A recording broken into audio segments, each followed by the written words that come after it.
میں ہندو بھی، سکھ بھی، عیسائی بھی، یہودی بھی، میرے نبی کے دشمن بھی. اور اگر توجہ ہو، فرانس کے جن بے غیرتوں نے میرے نبی کے توہین آمیز خاکے بنائے، یہ دشمن بھی قیامت کے دن میرے نبی کے دروازے پہ ہوں گے. اور اس دنیا میں مجھے قرآن پر اعتماد ہے، 101% اعتماد ہے. انشاءاللہ ان شادیہ کا حول ابتر کا یہ ضرور نشانہ بنے گے انشاءاللہ. تو اللہ نے کہا میں تیرے دشمنوں کا نام مٹا کے رکھوں. میرے نبی کی توہین کرنے والے لوگ، ان کو سورت قلم میں کہا گیا اتل بعد ذالک زنی، اس کی نسل مشکوک ہے. جس نے بدزبانی کی تھی، قرآن نے کہا یہ مشکوک النسب ہے. اور اس نے یہ سن کے اپنی ماں سے جا کے پوچھا تھا، تلوار اس کی گردن پہ رکھ کے، ماں بتا میرا باپ کون ہے؟ ماں کہنے لگی پاگل ہو گئے ہو، آج باپ کا پوچھتے ہو؟ اس نے کہا محمد عربی نے کہا صلی اللہ علیہ وسلم. اور زمین اوپر جا سکتی ہے، آسمان نیچے آ سکتا ہے، سورج اپنی روشنی کھو سکتا ہے، چاند بے نور ہو سکتا ہے، ستارے ٹوٹ سکتے ہیں، پہاڑ اپنی جگہ سے سرک سکتا ہے، سمندر راستہ بدل سکتا ہے، تقدیر بدل سکتی ہے، تدبیر ٹل سکتی ہے. محمد عربی کی کوئی بات غلط نہیں ہو سکتی ہے. جو میرے نبی نے کہا وہ صحیح کہا.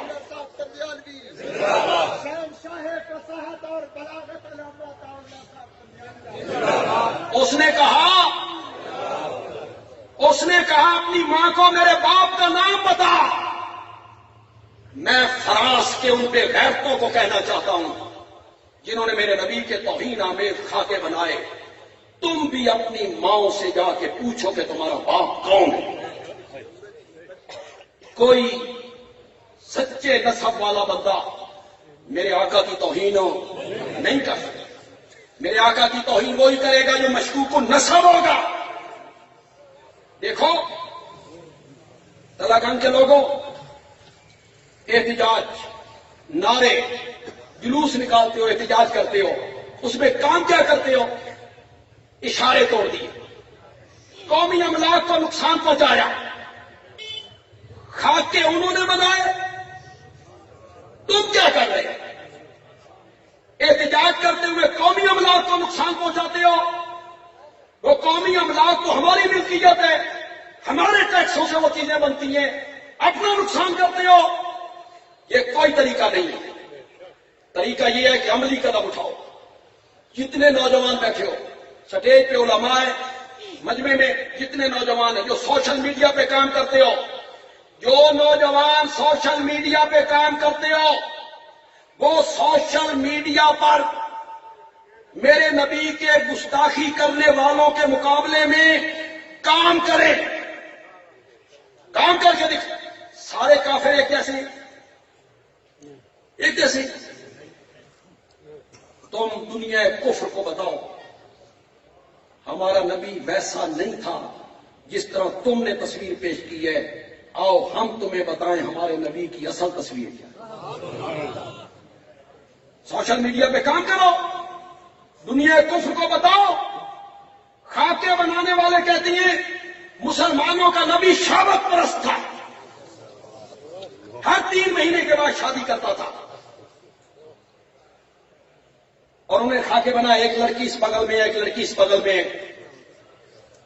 نبی پاک کے خاکے بنائے. تمہیں تو پتہ بھی نہیں کہ انہوں نے کیا کیا. کس نے اس کا جواب دیا؟ کس مولوی نے، کس عالم نے اس کا جواب دیا ہے؟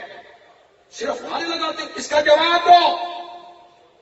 اس کا جواب یہ ہے کہ 25 سال کی کا کڑیا جواب. پتہ نہیں میرا اشارہ سمجھو کہ نہیں. 25 سال کی عمر اور 4000 مردوں کے برابر قوت، جوانی، وہ پہلا نکاح کرتا ہے اس عورت سے جو عمر میں اس سے 15 سال بڑی ہے اور بیوہ ہے. لوگوں کو بتاؤ شہوت پرست لوگ اس طرح کے کام کرتے ہیں. 25 سال کا جوان 40 سال کی عورت سے شادی کرتا ہے. تمہیں شرم نہیں آتی میرے نبی کی کردار کشی کرتے ہوئے؟ اور پھر 52 سال کی عمر تک میرے نبی نے اسی عورت کے ساتھ گزارا. 52 سال کے بعد میرے نبی نے شادیاں کی. 52 سال کے بعد ان میں کتنی عورتیں کنواری تھیں؟ صرف ایک. باقی کوئی عورت کنواری نہیں. یا متعلقہ ہے یا بیوہ ہے. دنیا کفر کو بتاؤ.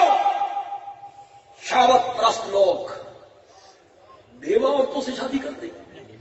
شہوت پرست لوگ متعلقہ عورتوں کو نکاح میں لاتی ہیں. اور لوگوں کو بتاؤ سوشل میڈیا پہ کام کرو. لوگوں کو بتاؤ جو میں تمہیں بتا رہا ہوں. تعدد ازواج کی وجہ کیا ہے؟ میرے نبی نے 13 شادیاں کیوں کی؟ انسان کی زندگی کے 2 حصے ہیں. ایک حصہ گھر سے باہر گزارتا ہے, ایک حصہ گھر کے. 2 حصے ہیں زندگی. جو میرا نبی امت کے لیے نمونہ ہے. لقد کان لکم فی رسول اللہ اسوۃ. باہر والی زندگی 1 لاکھ سے زائد صحابہ اسے بیان کر رہے ہیں. گھر سے کیسے نکلے, مسجد میں کیسے آئے, مسجد سے کیسے باہر گئے, سوار کیسے ہوئے, نماز کیسے پڑھی, وضو کیسے کیا, اسے بیان کر رہی ہیں. اور وہ جو میرے نبی کی گھر والی زندگی ہے اس نے بھی تو امت کے لیے نمونہ بننا تھا. وہ زندگی 1 یا 2 عورتیں بیان نہیں کر سکتی تھی. میرے نبی نے زیادہ شادیاں اس لیے کی کہ میری گھریلو زندگی بھی امت کے سامنے نمونہ بن جائے.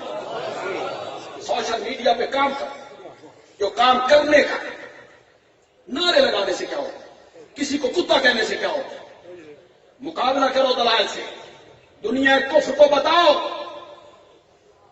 کہ ہمارے نبی کی آنکھوں میں کنواری لڑکیوں سے بڑھ کر حیا تھا. بتاؤ دنیا کفر کو. دنیا کفر کو بتاؤ کہ میرے نبی نے 40 سال کے بعد اعلان نبوت کرتے ہوئے پہلے دن کوئی معجزہ نہیں دکھایا تھا.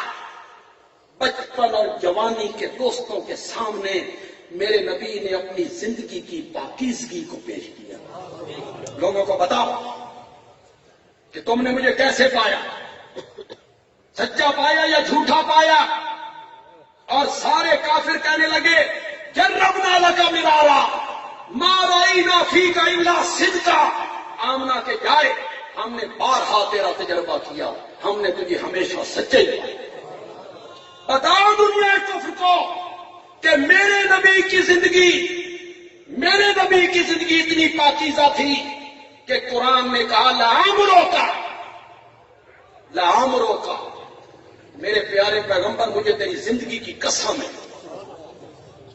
تیری زندگی کی سو میں اتنی پاکیزہ تو ہے زندگی کہ رب اس زندگی کی کیا کھا رہا ہے, قسم کھا رہا ہے.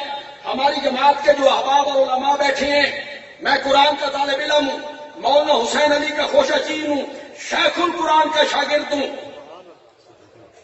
مولانا حسین علی نے کہا یہ دعائیا جملہ ہے, دعائیا قسمیہ نہیں, دعائیا. مولانا حسین علی نے مانا کیا, سرور آ گیا. اللہ نے کہا لعمرو کا, شالا جیندہ رہنے میرا سونا پیغمبر. لوگوں کو بتاؤ, لوگوں کے سامنے اپنے نبی کی صحیح سیرت پیش کرو. دنیا کفر کو بتاؤ کہ تمہیں غلط قائد کیا گیا ہے. ہمارے نبی تو ایسے تھے, قیامت کے دن تم سب نے میرے نبی کے دروازے پہ آنا ہے, تمہارے لیے میرے نبی نے شفاعت کرنی ہے. اور ترمذی کی روایت ہے کہ جب رب تخت شاہی پہ آئیں گے, سنو تلاگم کے لوگوں, دوسرے طبقے کے میرے بھائی سنیں, بندیالوی کی بات سنیں. جب رب تخت شاہی پہ آئیں گے فیصلہ کرنے کے لیے, تو اس کے دائیں جانب آمنہ کے لال کے لیے کرسی بچھائی جائے گی۔ اس دن پتہ چلے گا محمد عربی کا مقام کیا ہے۔ دائیں جانب میرے نبی کے لیے کرسی بچھے گی، اور جب خلقت کو پتہ چلے گا، یہ میری تقریر کے آخری الفاظ ہیں، جب خلقت کو پتہ چلے گا، کافروں کو، یہودیوں کو، عیسائیوں کو، فرعون، نمرود، شداد کو، کہ محمد عربی کی بات مانی گئی، اللہ عدالت کی کرسی پر آ گئے، تو حضرت آدم سے لے کر قیامت تک آنے والا آخری فرد، ساری کائنات میدان محشر میں میرے نبی کے نام کے گیت گانے لگ جائے گا۔ ساری کائنات کی زبان پہ آئے گا، واہ محمد واہ، تیرا جواب ہی کوئی نہیں، واہ محمد واہ، تیری مثال ہی کوئی نہیں۔